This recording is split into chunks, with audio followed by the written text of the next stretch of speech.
Education minister ने surprise visit की थी।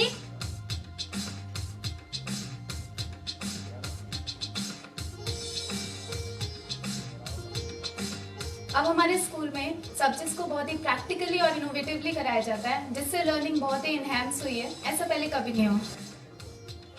हमारे विद्यालय में पढ़ाई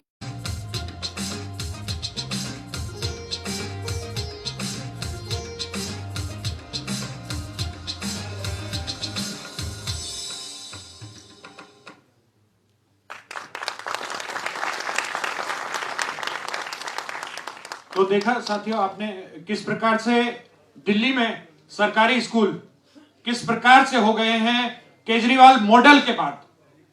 ये केजरीवाल मॉडल है जिसने दिल्ली में सरकारी स्कूल ऐसे बना दिए हैं। वो साफ नियत, वो नेक नियत जिसने शिक्षा के ऊपर काम किया, जिसने बिजली पानी पर काम किया, जिसने महिलाओं के लिए काम किया, उससे ही ये सब संभव हो पाया है। 2015 में जब केजरीवाल सरकार बनी तो दिल्ली के स्कूलों की हालत भी उत्तराखंड के स्कूलों की जैसे ही थी। वहां भी दीवारें टूटी थी, दरवाजे टूटे थे, जाले लगे थे। ये सब दिल्ली में भी था। लेकिन जब नियत साफ हो, ईमानदारी हो, ईमानदार सरकार हो, जिसका आज दूसरा रूप आ चुका है, दूसरा नाम आ चुका है, केजरीवाल मॉडल हो, तो ये सब संभव है। ऐसा नहीं है कि दिल्ली में पहले से ऐसे स्कूल थे। दिल्ली की हालत स्कूलों की भी यही थी। एक वीडियो हम आपको दिखाएंगे 2000। और दूसरी तरफ हमारे उत्तराखंड में 4 साल से, पिछले 4 साल से जीरो वर्क सीएम बैठे हैं। Zero work CM.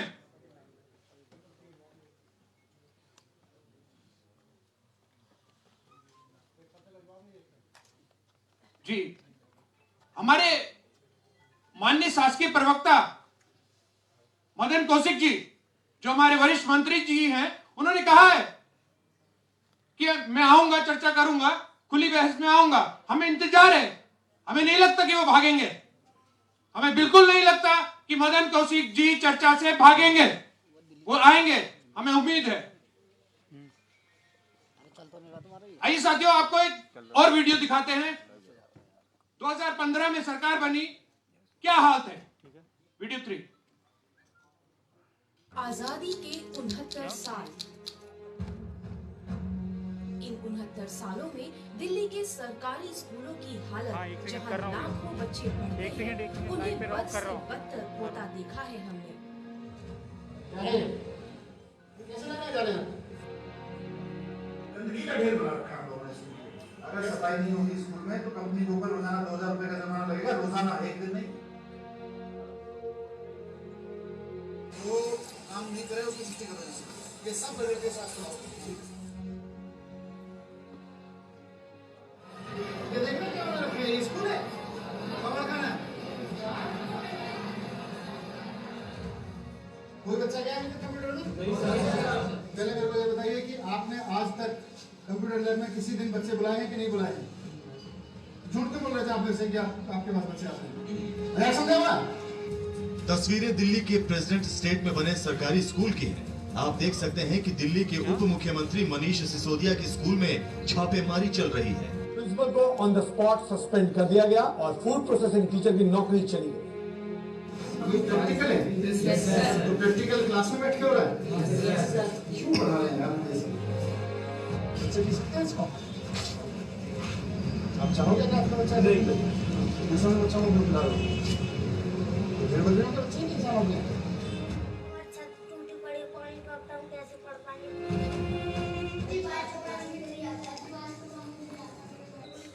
स्कूल को टॉयलेट से सामने से निकला भी नहीं।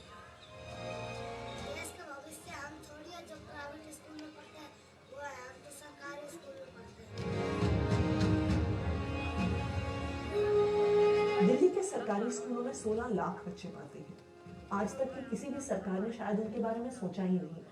स्कूल गंदे होते थे, बिल्डिंग टूटी फूटी होती थी, टीचर टाइम से नहीं पहुंचते थे, पढ़ाई ठीक से नहीं होती थी। मैं आईपैड पर बैठ के जब देखता हूँ कि मेरे कितने टीचर्स आ गए स्कूल में, तो मैं सुबह सुबह ही जान लेता हूँ कि मेरे सारे टीचर प्रेजेंट हैं। हकीकत ये है कि आप झूठ बोल रहे हैं। आप लोगों ने ना एजुकेशनल स्कूल्स को मजाक बना रखा है। 3 साल पहले लगभग दिल्ली के अधिकतर स्कूलों की यही हालत थी।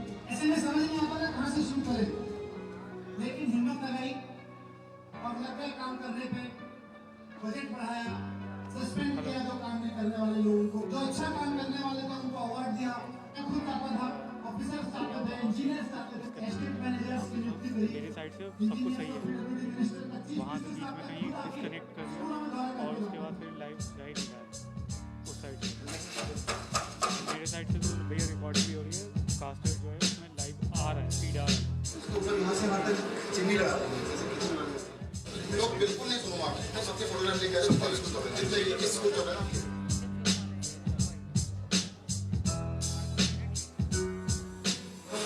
चलो किस स्कूल बनाने हैं, इसके कलर तक की, इसके कोने में गाने लगे होते हैं उससे सबसे।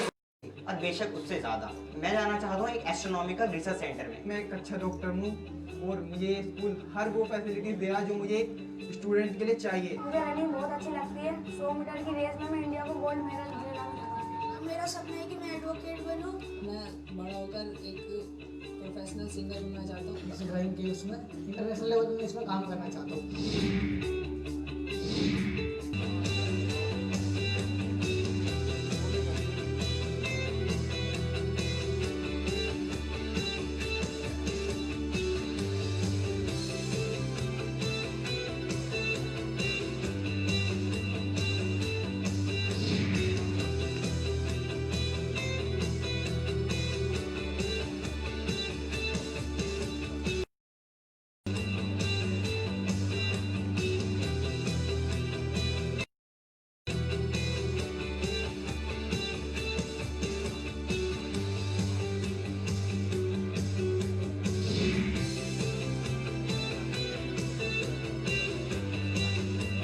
ज़्यादा नहीं जाएगा इसलिए बोल रहा हूँ।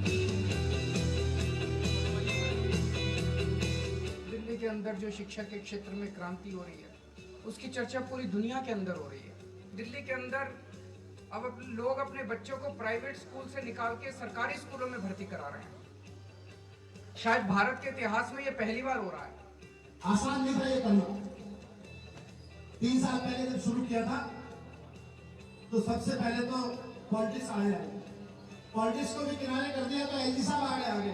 आपको तो पता है कितना रहे एलजी साहब से। हमने कहा नहीं, नीचे एजुकेशन पे काम होने दो, उसमें भी नहीं माने। जो इंजीनियर्स काम करना शुरू करते थे उनका ट्रांसफर कर देते थे। अगर 3 साल पहले एलजी साहब ने टांग नहीं लगाई होती तो ये काम 1 साल में हो गया होता। लेकिन हम भी अड़े रहे, हिम्मत नहीं हारी। मेरे घर पे सीबीआई की रेड हुई, मैंने कहा कोई बात नहीं, मुझे गिरफ्तार करके जेल में भी डाल दोगे, बच्चों के लिए स्कूल तो बनेंगे चाहे जो हो। आज बंद रहेंगे।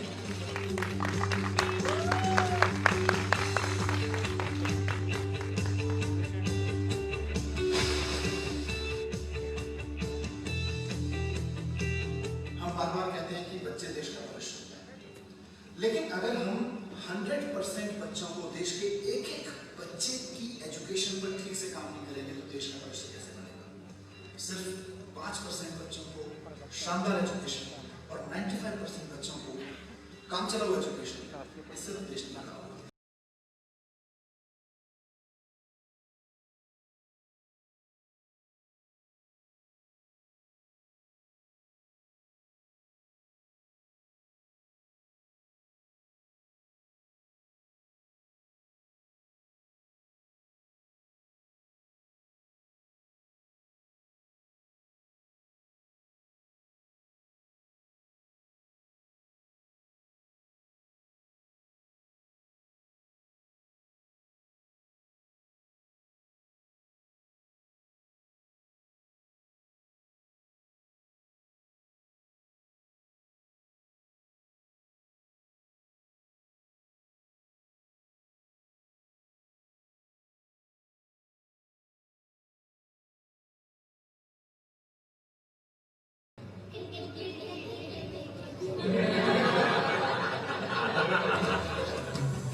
तो देखा साथियों आपने, जब 2015 में केजरीवाल सरकार बनी थी तब क्या हाल थे दिल्ली में सरकारी स्कूलों के, और अब क्या हाल है दिल्ली में सरकारी स्कूलों के।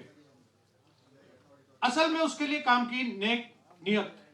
जिस सरकार की नियत साफ हो, जो कुछ करना चाहे अपने समाज के लिए, अपने देश के लिए, अपने राष्ट्र के लिए, वही ऐसा कर सकते हैं।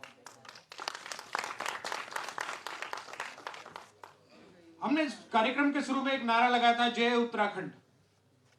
उत्तराखंड आंदोलन में ये नारा खूब गूंजा था। 20 साल हो गए उत्तराखंड को बने हुए। हमें आज भी इंतजार है कि कोई नेक नियत का मुख्यमंत्री आए है, कोई नेक नियत का शिक्षा मंत्री यहां आए, मनीष जी जैसा, जो उत्तराखंड के बंद होते स्कूलों पर काम कर सके, सरकारी स्कूल अच्छे कर सके। मैं स्वागत करता हूं मनीष सिसोदिया जी का उत्तराखंड की धरती पर सभी आम आदमी पार्टी के कार्यकर्ताओं की तरफ से, उत्तराखंड की जनता की तरफ से, पूरे उत्तराखंड की तरफ से। मनीष जी, आप अपनी बात रखें। मुझे उम्मीद है कि उसके बाद फिर एक संक्षिप्त प्रेस वार्ता भी कर लेंगे। साथियों, इसी सदन में चीजें मुझे लोगों से सुनने को मिल रही हैं कि साहब, एक तो उत्तराखंड में जो सरकार चल रही है त्रिवेंद्र रावत जी की, वो त्रिवेंद्र रावत जी की सरकार एक्चुअली बीजेपी सरकार नहीं है, वो कांग्रेस बीजेपी की मिलीजुली सरकार है। ये मैं नहीं कह रहा, उत्तराखंड के लोग कह रहे हैं। वो कह रहे हैं कि जी मुख्यमंत्री तो भारतीय जनता पार्टी का है, मंत्री कांग्रेस के हैं। इस तरह से एक मिलीजुली सरकार पिछले 4-4.5 साल से उत्तराखंड के लोग झेल रहे हैं।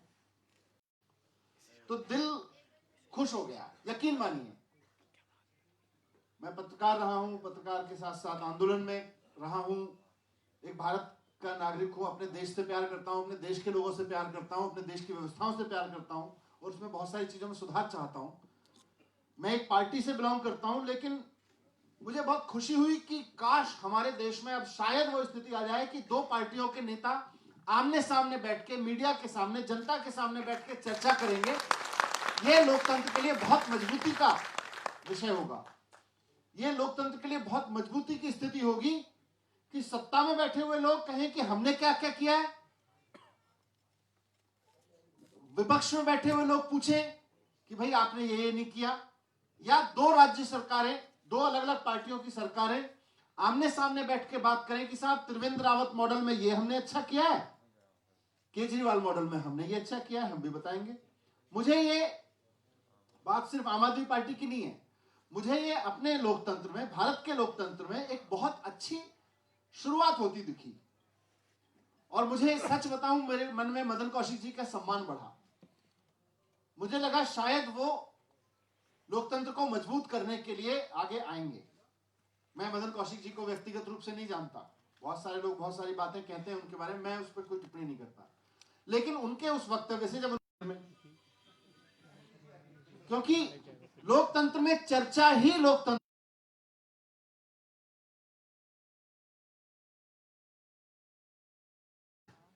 देसी कवि हैं, रहे हैं, उन्होंने बड़े अच्छे शब्दों में लिखा कि ये जो फाइलों में आपका मौसम गुलाबी है, ये आंकड़े झूठे हैं, फरेबी हैं।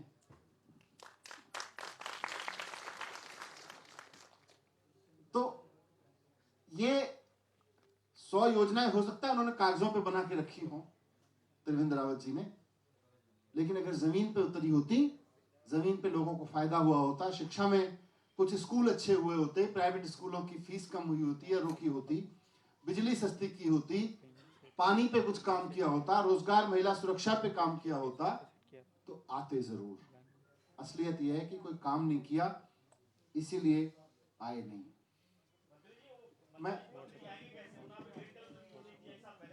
वो छोटी सी त्रुटि पे उन्होंने जितना मैंने देख लिया था, वो उनका एक छोटी सी त्रुटि पे मैं आ रहा हूँ, प्रेस वार्ता में भी आप पूछ सकते हो बात।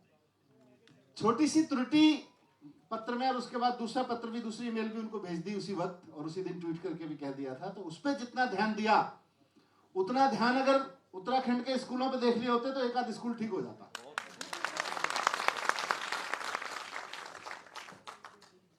तो पता उनको भी सब है।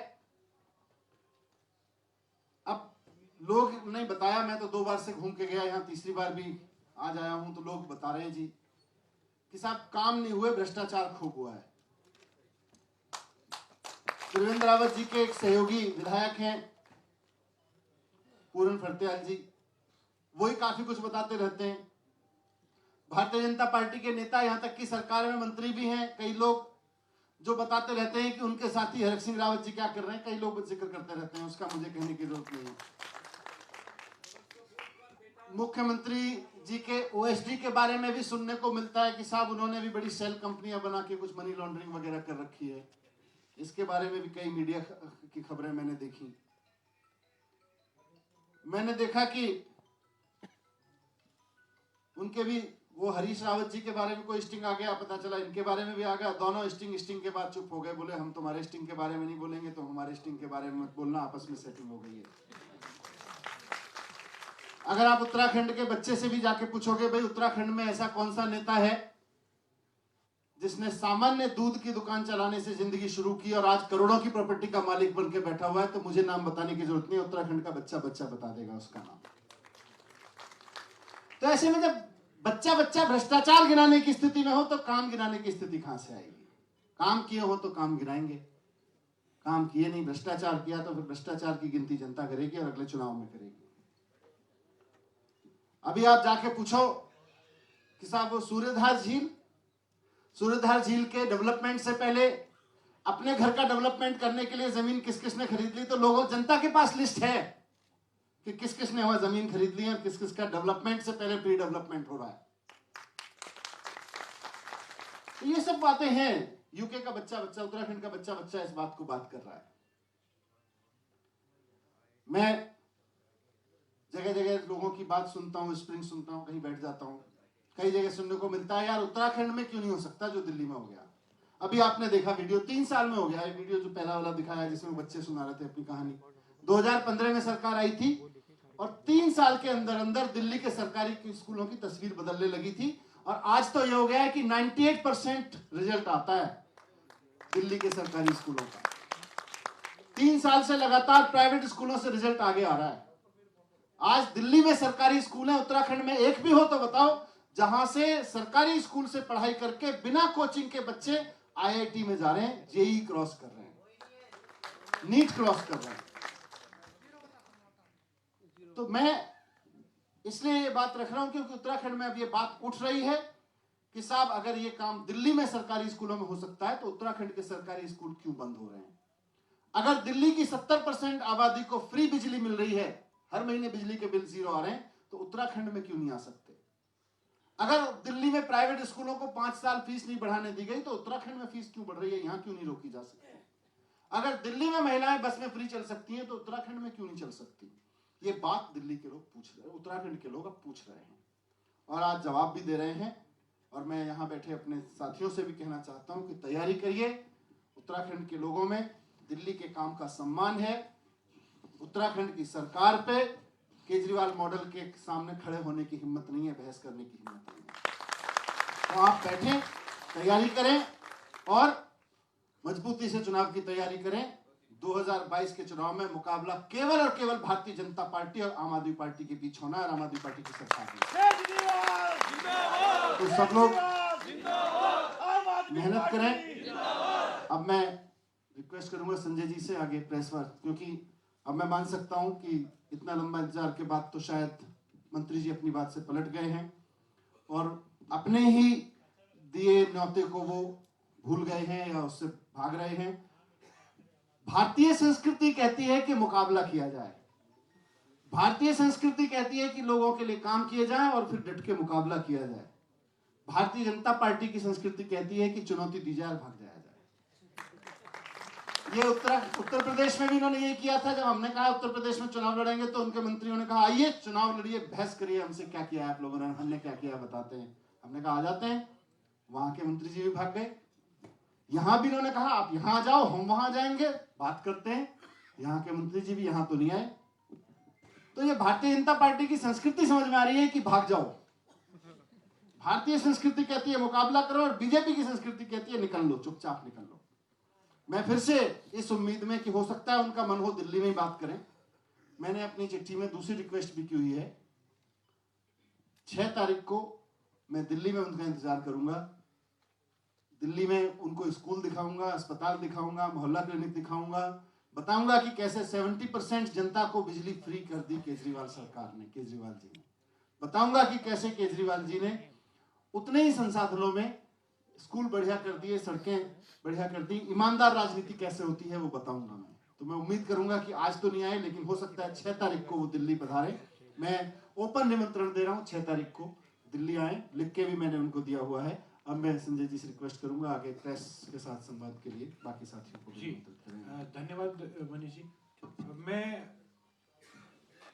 दिल्ली के 3 बार के विधायक संगम विहार से और आम आदमी पार्टी उत्तराखंड के प्रभारी श्री दिनेश मोहनिया जी से आग्रह करूंगा कि वो मंच पर आए और अपना स्थान ग्रहण करें। मैं आग्रह करूंगा आम आदमी पार्टी उत्तराखंड के जुझारू प्रदेश अध्यक्ष श्री एस कलेर जी से कि वो मंच पर आए और अपना स्थान ग्रहण करें।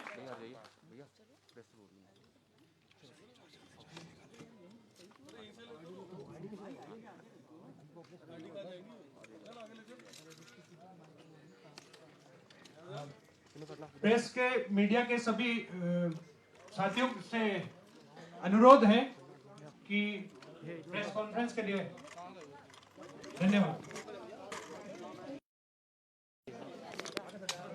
लाइव होल्ड पे रहना।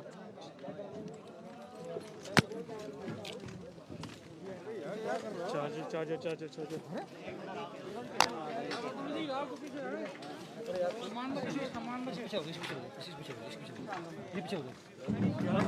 कोऑर्डिनेट करो लाइक जी।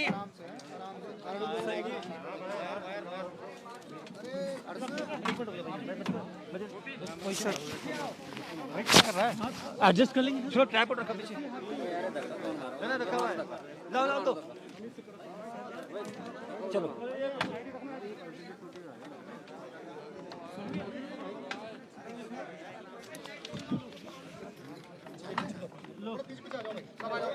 भाई सारे पीछे आ जाओ ना, जूम है, पीछे आ जाओ, जूम है, कैमरा पीछे आ जाओ ना, पीछे हो जाओ भाई।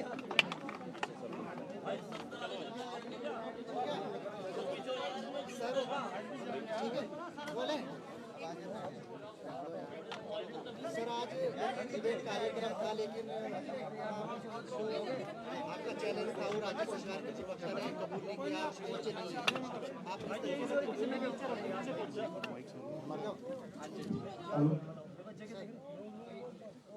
सभी प्रेस के बंधुओं का स्वागत है और आराम से अगर एक एक करके क्वेश्चन पूछेंगे तो एक एक करके क्लियरिटी से आंसर दे पाएंगे। आप अपने सवाल कर सकते हैं। सर आज कार्यक्रम था, डिबेट कार्यक्रम, तमाम सरकार की आपकी उपलब्धि बता रहे हैं और कामों को लेकर आपने चुनौती दी, नहीं पहुंचे आप किस तरीके से? मैं बहुत उम्मीद से आया था कि त्रिवेंद्र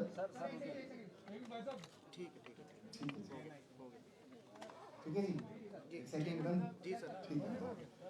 मैं बहुत उम्मीद से आया था कि त्रिवेंद्र रावत सरकार के मंत्री जैसा उन्होंने कहा था कि आप आ जाइए, हम अपने 100 काम गिनाने को तैयार हैं, तो कम से कम 5 काम गिनाने के लिए तो आएंगे। और मुझे लगता था कि शायद आज सुबह तक भी उनका ये मन बन जाए कि भाई सरकार ने अगर काम किए तो जाके लोकतंत्र में बहस करने में, लोकतंत्र को मजबूत करने में कोई नुकसान नहीं है, क्योंकि लोकतंत्र केवल 5 साल में एक बार चुनाव करना और उसके बाद अगले 5 साल नेताओं के पीछे भागते रहो, इसका नाम थोड़ी है। लोकतंत्र की एक बहुत खूबसूरत पहल होती है अगर आज मदन कौशिक जी आ जाते, लेकिन अफसोस भारतीय जनता पार्टी ने, मदन कौशिक जी की सरकार ने, त्रिवेंद्र रावत जी की सरकार ने उत्तराखंड में कोई काम नहीं किया, इसलिए वो गिनाने के लिए आ नहीं पाए। और अब साफ हो गया है कि